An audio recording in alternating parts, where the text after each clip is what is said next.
For centuries, the English Channel wasn't just water, it was a shield, a moat, a symbol of British insularity. Then, in 1994, that symbol was pierced. 37 kilometers under the waves, Britain was physically connected to the European continent for the first time since the last ice age. You probably think of it as just a train tunnel. Here's the twist. It took over a century of dreams, 13,000 workers, and a treaty to make it real. And it still makes people uncomfortable today.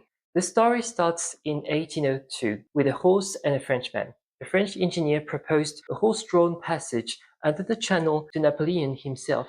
It didn't happen, obviously, and throughout the 19th and 20th centuries, the project kept resurfacing again and again, only to be halted by British fears over national defense. Why dig a tunnel that an invading army could simply walk through?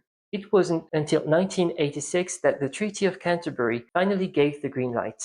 Nearly 2 centuries between the idea and the shovel. Now let's talk about what they actually built. Between 1986 and 1994, engineers created one of the greatest feats of the 20th century. Picture 3 parallel tubes bored through blue chalk, 2 main railway tunnels, and a smaller central service tunnel running between them for maintenance.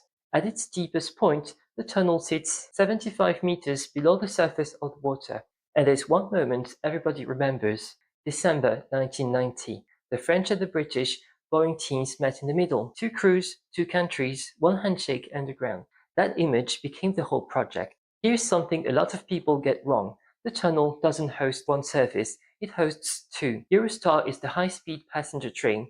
It connects the centers of London, Paris, and Brussels, city center to city center. No airport required. Le Shuttle is completely different. It carries vehicles. You drive through your car or your lorry on board, you stay inside it, and 35 minutes later, you are in another country. It's essentially a high-speed underwater ferry, but the tunnel changed something bigger than logistics. It challenged the idea of Britain as an island nation. Look at the numbers. Over 25% of trade between the UK and Europe passes through it.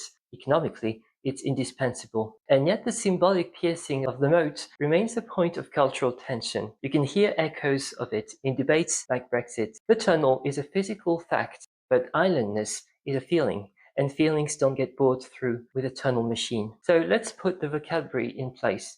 The official name is the Channel Tunnel. The popular nickname is the Channel. Eurostar carries passengers, the shuttle carries vehicles, and the service tunnel is the central maintenance tube between them. But the key takeaway is this. The Channel Tunnel is more than an engineering achievement. It embodies an ongoing debate about what it means to be European when you are British. So I'd like to hear from you. Have you crossed through it? And do you think a tunnel can really change how a country sees itself? Please tell me in the comments. And if you want to go deeper, there's a companion article waiting for you, along with free resources on the Erosophia blog.